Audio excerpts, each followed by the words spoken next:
So in this discussion, we are going to talk about the acceptance and understanding of mental health.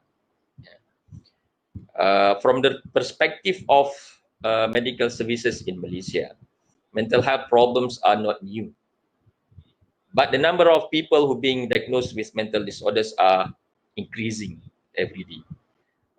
The mental illness problem in Malaysia have increased from 10.7% in 1996 to 29.2% in 2016.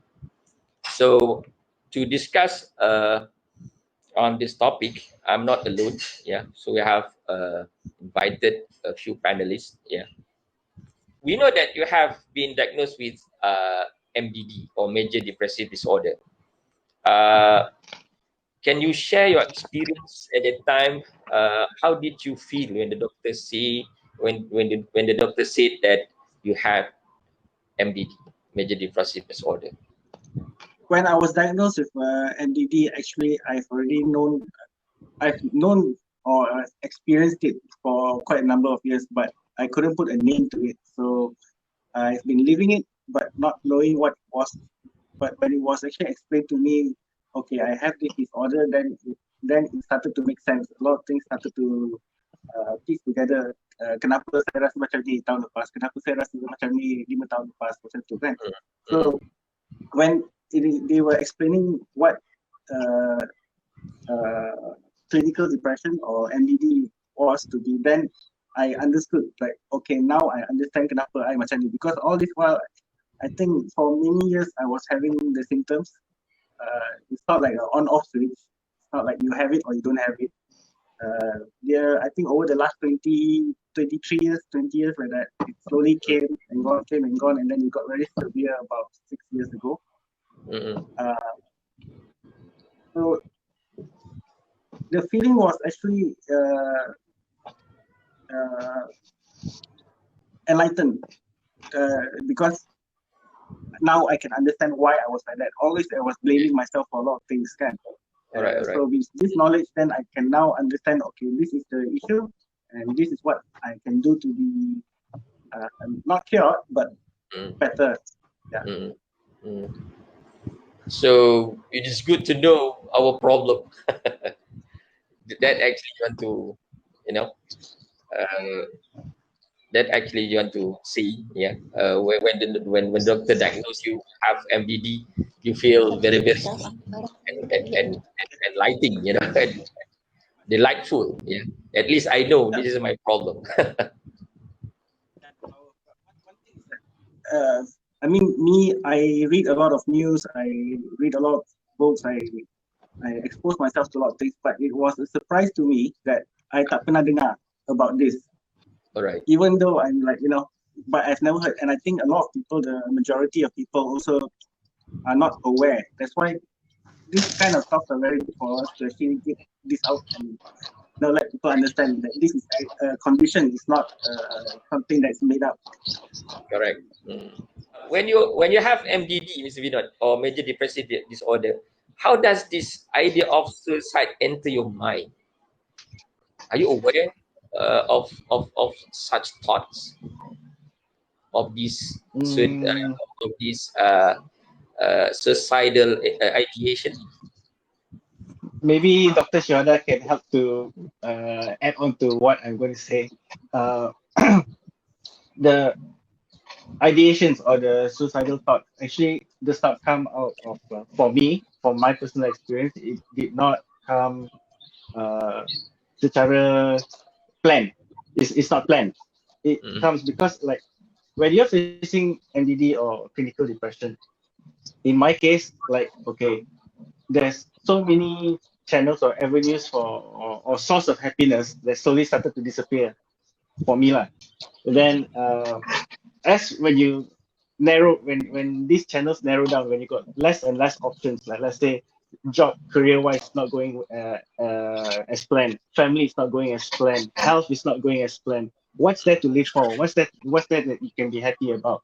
Then when the options become so little and your mind's also clouded, and then you get ruminations always telling you that something wrong with you, you are not right, then the natural progression is what's the use of going on living. So, and then sometimes, I mean, if left untreated or left, not addressed, it can get worse. So in my case, it's like I started to believe that there's no reason for me really to go on. In fact, leaving the world would be a blessing to everyone else. It will benefit everyone else. That's how I felt. So it was a feeling that slowly, gradually came, and eventually it just,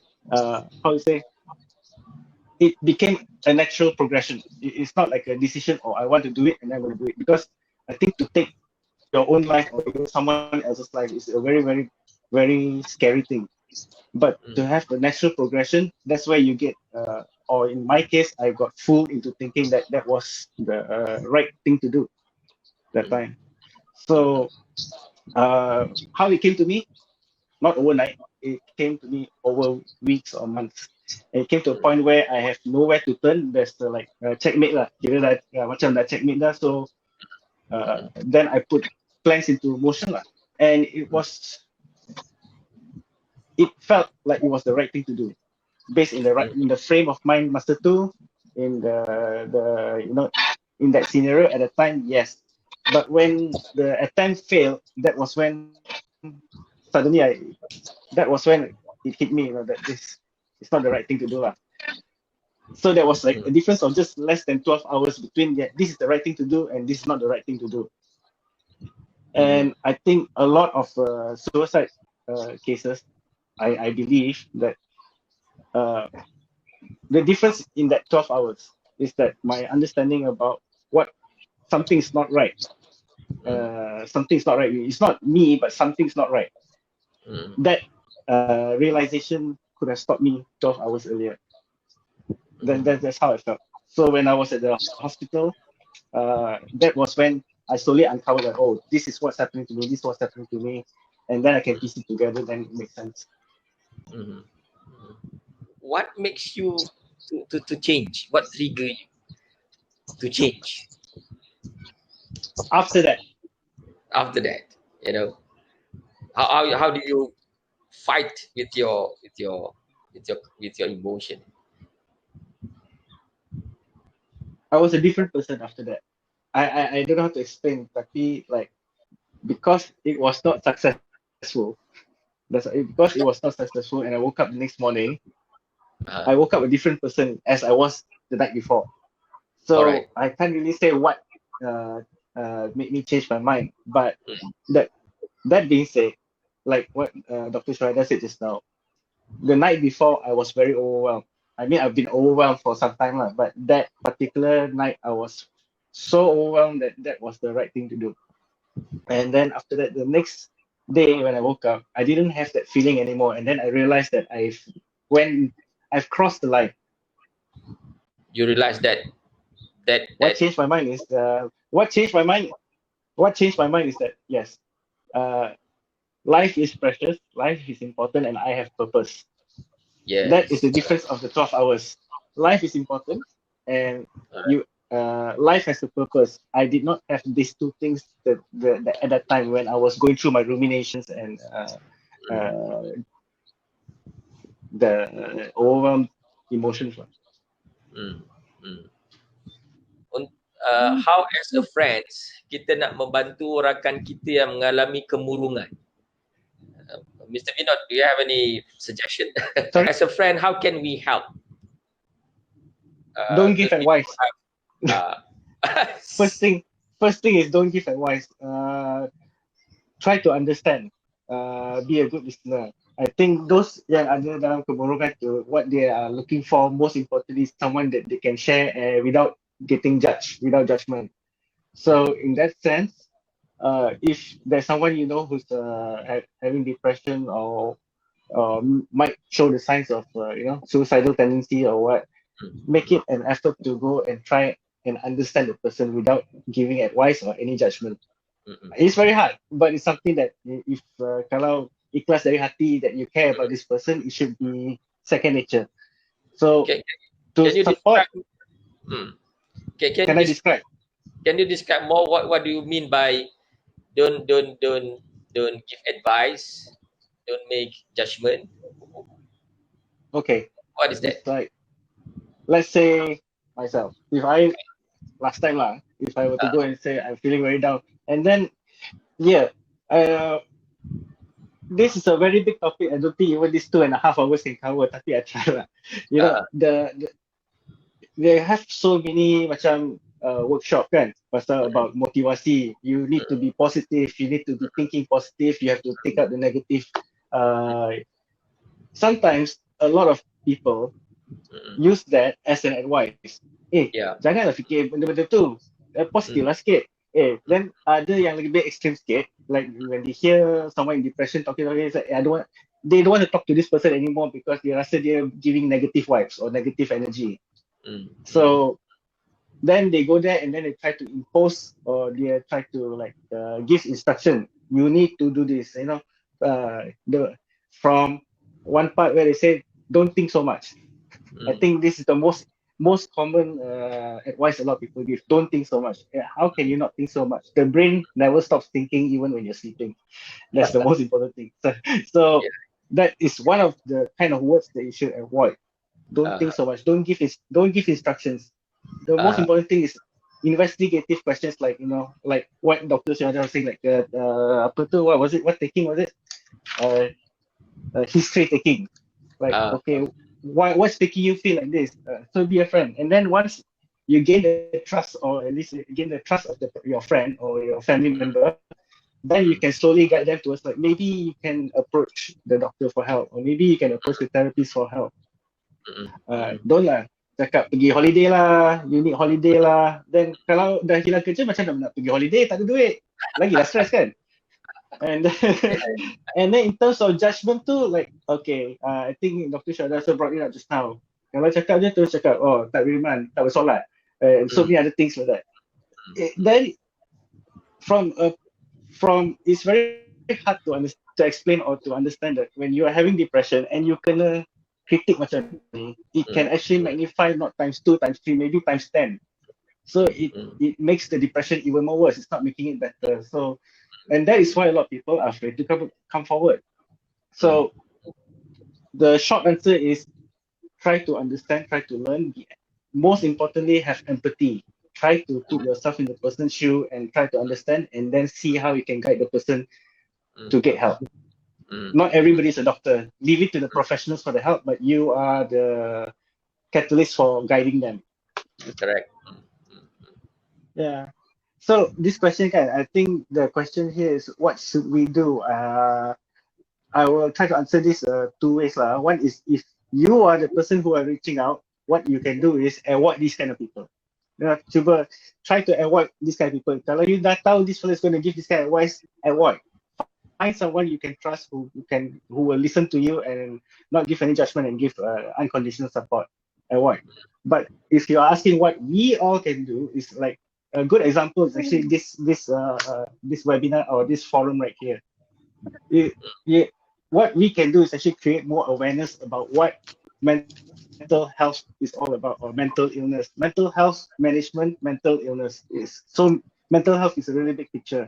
The more we talk, the more awareness you have outside there, lebih banyak orang can understand. Then we don't even have to have this conversation. I will just use one example. HIV or AIDS, 1985, before Rock Hudson passed away. People don't understand how HIV transmits. They think to be airborne, it could be just by touching, but then after Rock Hudson celebrity died of AIDS, then suddenly became big. Oh, what is this about?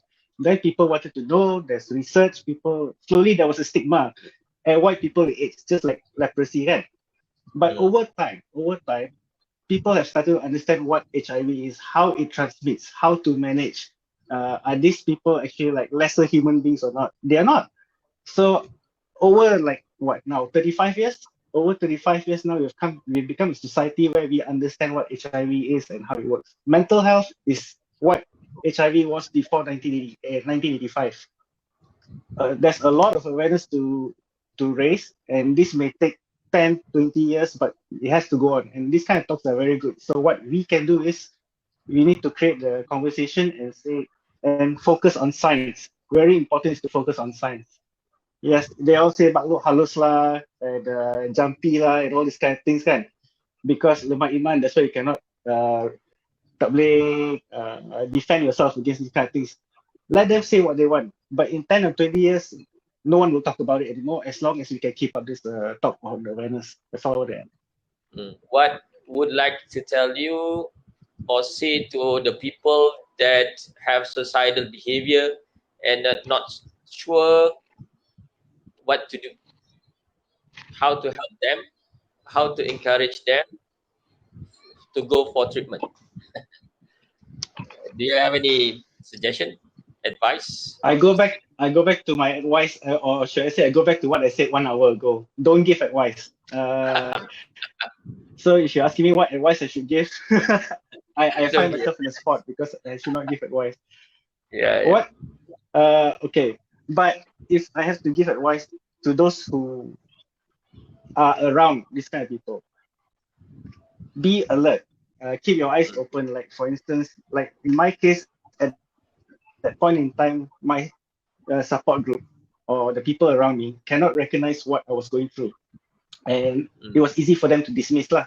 Macam biasa lah, the fellow is always like that lah, always like this one. Because they know me for so many years and I had this for so many years. So dah macam like, this is me. That's how they see my my personality. Tapi bukan. It's actually the depression getting worse.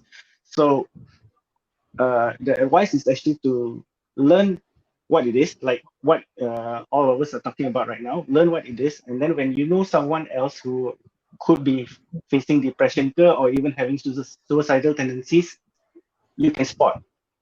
Now the problem is a lot of people cannot spot because they don't understand what the signs are. And the moment they spot, what's the next thing they can do? What should they do? Okay, this one comes to the next part here, how to help them. Like I said just now, number one and most important is have empathy. Always try to put yourself in their shoes if you care enough. Try to care. And listen to them, try to understand them, get them on your side, or should we say you get on their side, and then guide them to seek help from professionals. Always guide them to professionals because they can, not all of us are professionals. And how to encourage them to go for treatment. Yes, I myself, it took me about 6 months to actually cukup berani to go and approach and ask for therapy, psychotherapy. I was going to the hospital, getting my medication and my bi-weekly checkup, but I never had psychotherapy. Everyone keep telling me, those who have been through, like, you should go, it's good for you, you should go. Tapi instructions, when you're already having too much in your head and you get extra instructions, it's very hard to process. So it took me about 6 months to actually weigh my options, how prepare myself mentally, and then go for the therapy. And that was a very big breakthrough for me in September last year. And over the course of like just until MCO time, it was showing results. So yeah, thank you, Indumati, for your this one. I think how to encourage them: be patient, have empathy, and try to understand and help them research. That's a very good thing you can do also. Berjumpa dengan doktor, I think you have to be very specific which doctor you nak pergi berjumpa. Like if you were to go to like a clinic biasa, general practitioner, GP or clinic biasa lah, kan? What they are not trained psychologists. So they are just general practitioners. Chances are, like in my case, 20 years ago when I was going, I dapat ubat macam Xanax or Prozac. These are just to treat the symptoms, not the whole big picture. So these are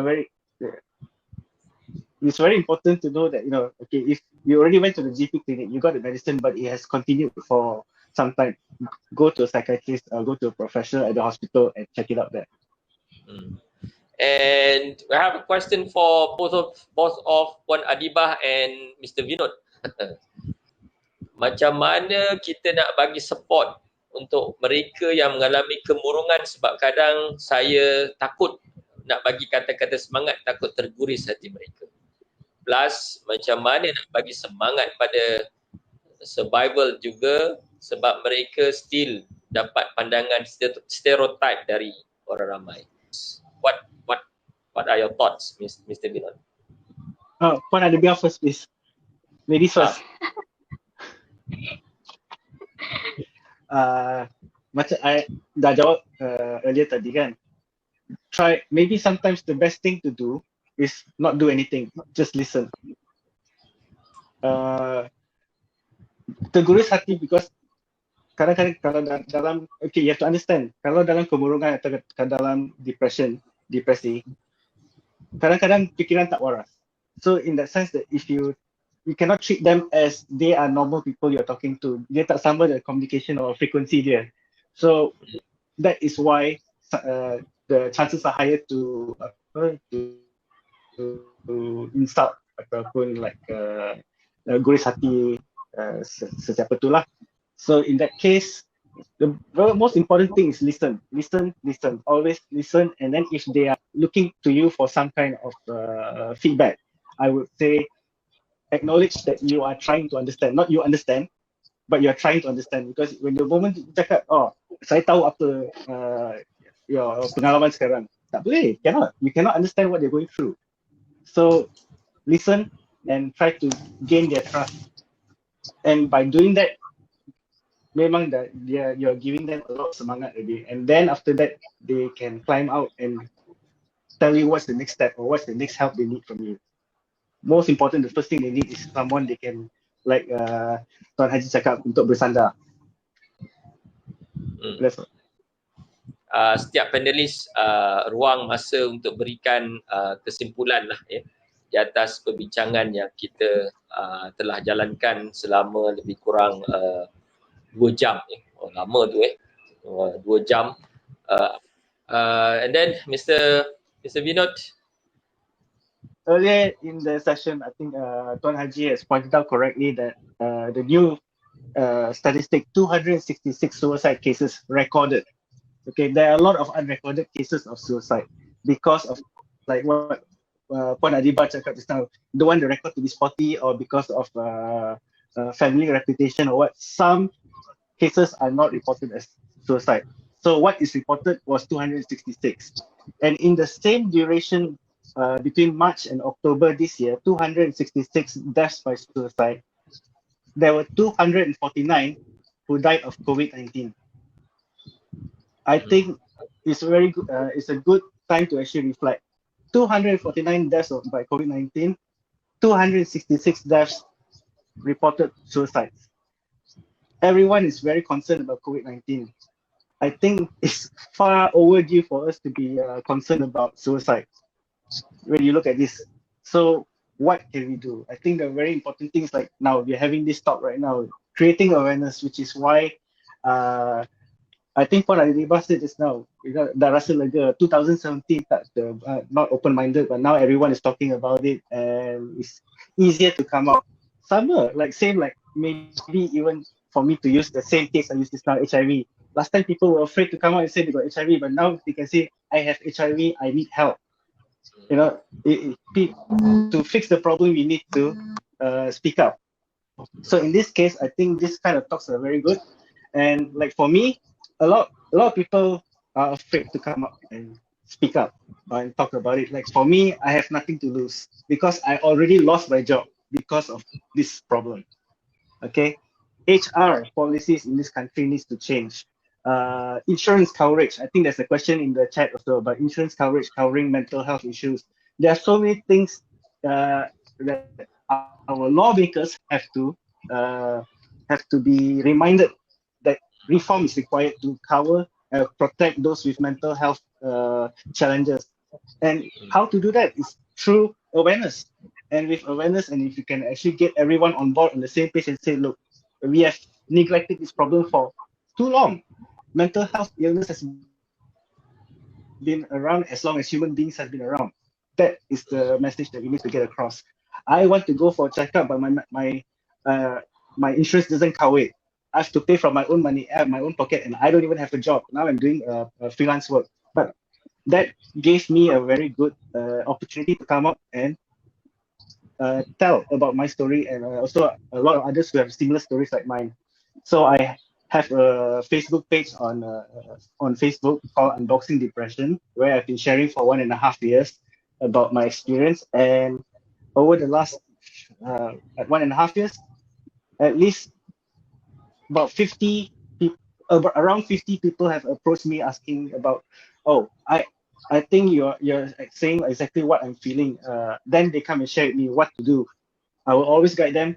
So okay, I always guide them. Please get help. The same thing I will tell anyone who thinks they have mental health problems or someone else. Please eventually try to encourage them to seek help from a professional. Always do that. And to top off, I think just 1 minute. Very important is it's okay to be not okay. Dr. Syuhaida said just now, yeah, when you look at me, could you tell, because we are all humans too. So it's okay to be not okay, so first of all. And like about the what you call it? Excuse me 1 second. Learn, keep learning. And then why I'm talking about teachers right now, because when I started looking for, or I started approaching the teachers for counseling at the age of 14, and it went on 15, 16, 17. I already had this from teenage years and I didn't know. I was always asking for help. But the thing is, back in the 90s, there's little understanding. I'm not blaming the teachers. The teachers did a very good job in trying to straighten me out. But now we have the awareness, we have the technology, we have the medicine, we have the expertise. Let's try to find. Depression knows no age. So if you're going to be teachers in a school, please be alert and also try to spread the awareness from the children so that when they grow up, the stigma will be gone. Thank you. Thank you very much, Mr. Binod. Again, Dr. Syuhaida, Puan Adibah, our virtual audience. Yeah, I have been told that our virtual audience they are coming from various institutions. Yeah, we have UNITAR students, we have teachers, we have normal people. Alhamdulillah, we have discuss about this topic very well. Macam Mr. Binod sebut tadi, kita harapkan dia boleh memberikan satu kesedaran, kefahaman dan seterusnya penerimaan. Accept and understand. And thank you very much. Assalamualaikum warahmatullahi taala wabarakatuh. Assalamualaikum warahmatullahi wabarakatuh.